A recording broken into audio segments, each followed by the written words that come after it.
ከበረሃና ተራሮች ማዶ ከኢየሩሳሌም እስከ ቴህራን ሁለት ኃያላን ሀገራት እስራኤልና ኢራን። የጥንታዊ ታሪክ ታላቅ ዋልታዎች በካርታ ላይ ያሉ ሀገሮች ብቻ አይደሉም። በትንቢት፣ በግጥም፣ በጦርነትና በስልጣኔ የተቀረጹ ሀገራት ናቸው። እስራኤል የመጽሐፍ ቅዱስ ምድር ነች። የነቢያት የነገስታትና የቃል ኪዳን ሕዝቦች መገኛ፣ ለአሕዛብ ብርሃንን ለመስጠት የተመረጠች ሀገር።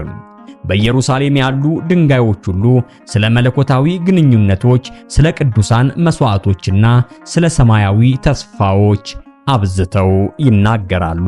ኢራን በአንድ ወቅት ፋርስ ተብላ ትጠራ ነበር። የግዛትና የዘላለም ጥቅሶች ምድር ነች። ከዋክብትን እያዩ በሰማይና በምድር መካከል የሚውረገረጉ ግጥሞችን የሚጽፉ የግርማውያን ነገስታት፣ የፈላስፎችና የሚስጥራት ቤት ናት። ፋርስ ታላቁን ቂሮስን አስነሳችው።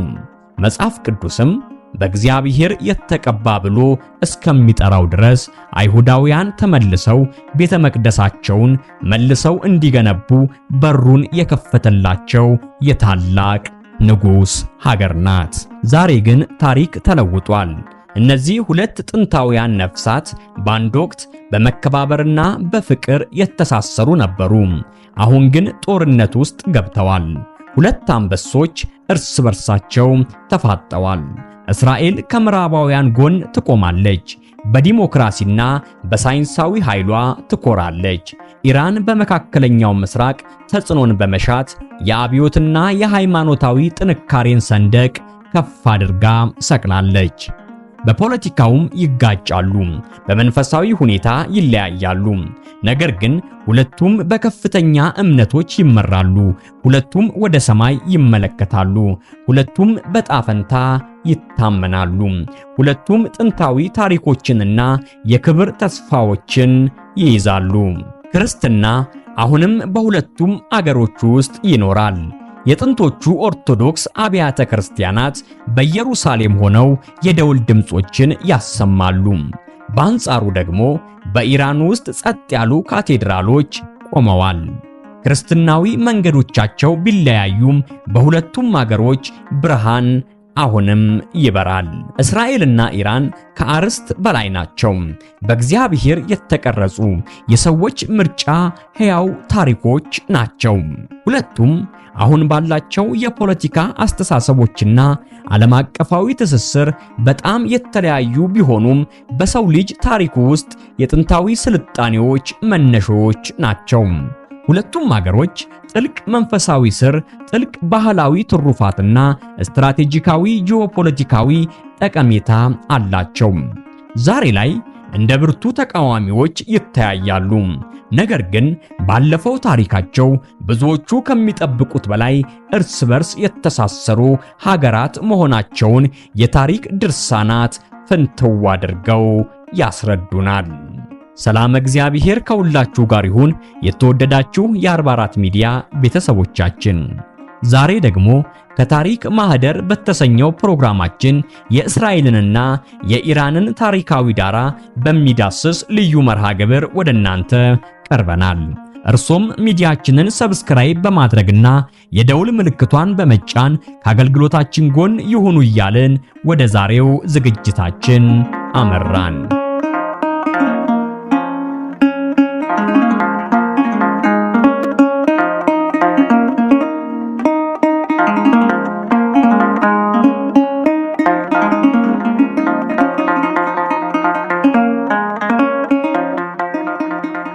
በመልክዓ ምድራዊ አቀማመጥ እስራኤል በሜዲትራኒያን ባህር ምስራቃዊ ዳርቻ ላይ ግብፅን፣ ዮርዳኖስን፣ ሊባኖስንና ሶሪያን ተንተርሳ ያለች ጥንታዊት ሀገር ናት።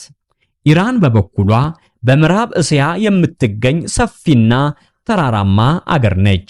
በበርካታ ሀገራት የምትዋሰንና የፋርስ ባህረ ሰላጤን ቁልቁል የምትመለከት ምድረ ኢራናውያን ናት። የእስራኤል ግዛት በአንጻራዊነት የታመቀ ቢሆንም በዓለም አቀፍ ጉዳዮች በተለይም በሃይማኖትና በቴክኖሎጂ ዘርፎች ላይ ያለው ተጽዕኖ ከፍተኛ ነው። የበለጸገ የተፈጥሮ ሀብትና ስትራቴጂካዊ አቀማመጥ ያላት ኢራን ደግሞ በአንጻሩ በመካከለኛው ምስራቅና በመካከለኛው እስያ ውስጥ ትልቅ ሚናን ትጫወታለች። በታሪክ ሁለቱም አገሮች የኢምፓየር መነሳትና ውድቀትን አይተዋል። የጥንቷ እስራኤል የዕብራውያን ምድር መለኮትን የወለደች ሲሆን በቢሊዮኖች የሚከበሩ ቅዱሳት መጻሕፍትም አሏት። በጥንት ጊዜ ፋርስ በመባል የምትታወቀው የአሁኗ ኢራን በጥንታዊው ዓለም በጣም ከተደራጁና ከሰፊ ስልጣኔዎች አንዱ የሆነው የኃያሉ የአካሚኔድ ኢምፓየር መኖሪያ ነበረች። አይሁዳውያን ከባቢሎን ግዛት ተመልሰው በኢየሩሳሌም የሚገኘውን ቤተ መቅደሳቸውን መልሰው እንዲገነቡ የፈቀደላቸው ታላቁ ቂሮስ የፋርሱ ንጉሥ ነበር። ይህም በሁለቱ ሕዝቦች መካከል ታሪካዊ ትስስር እንዲፈጠር አድርጓል። እስራኤል በአይሁድ ወግ በሜዲትራኒያን ንቃተ ሕሊናና በዘመናዊ ፈጠራ ውስጥ ትበለጽጋለች። የዕብራይስጥ ቋንቋ በአንድ ወቅት ሊረሳ ተቃርቦ ነበር። እናም አሁን የዳበረ የሥነ ጽሑፍና የሳይንሳዊ ባህላቸው የልብ ምት ነው። ኢራን በበኩሏ በግጥም፣ በፍልስፍና፣ በሥነ ሕንፃና በሥነ ጥበብ ትታወቃለች።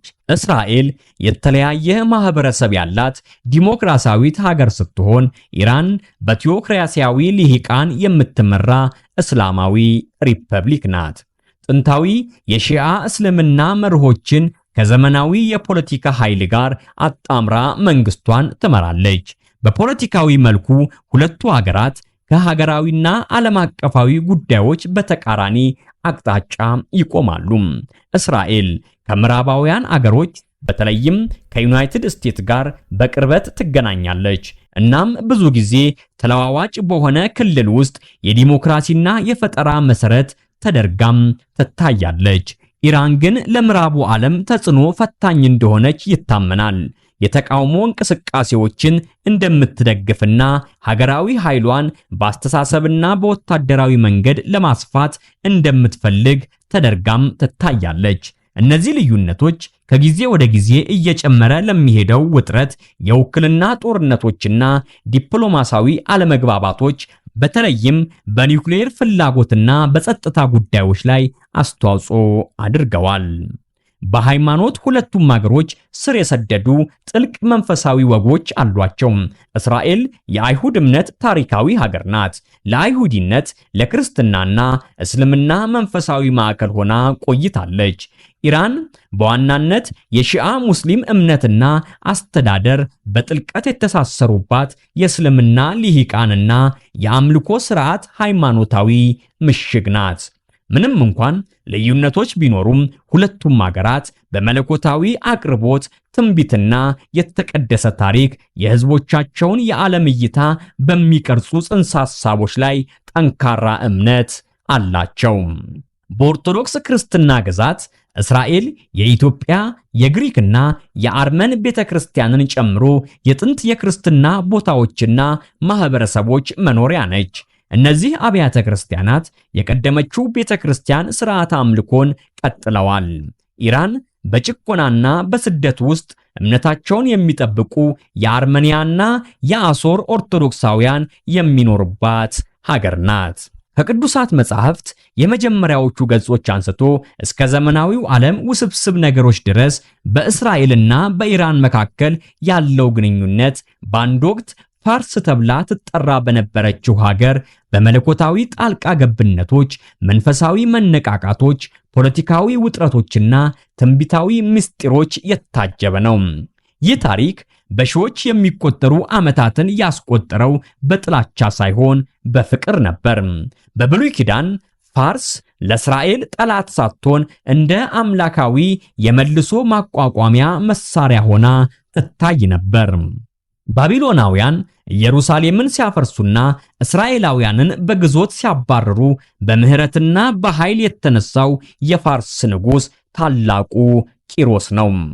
በዕዝራ መጽሐፍ ውስጥ ቂሮስ አይሁዳዊ ባይሆንም በኢየሩሳሌም የሚገኘውን ቤተ መቅደስ እንደገና እንዲገነባ በእግዚአብሔር የተጠራበትን መንገድ እናነባለን።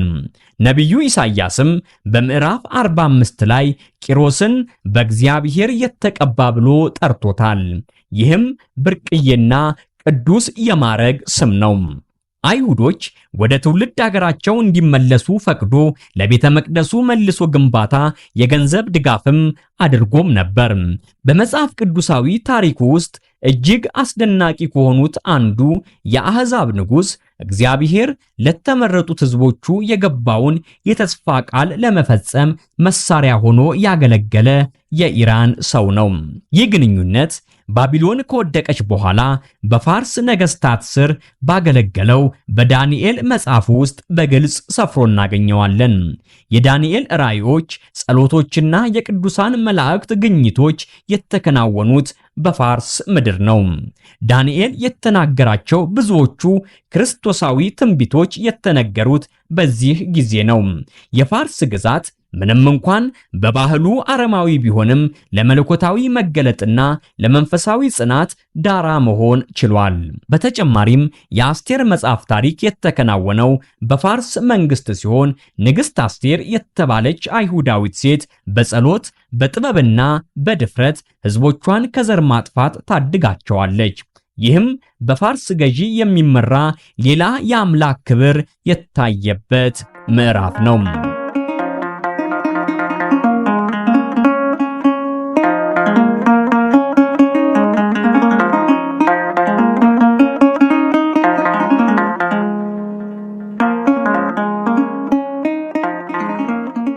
የጊዜ ሰሌዳው ወደ አዲስ ኪዳን ዘመን ሲሸጋገር የፋርስ መገኘት ብዙም ጎልቶ የሚታይ አይደለም።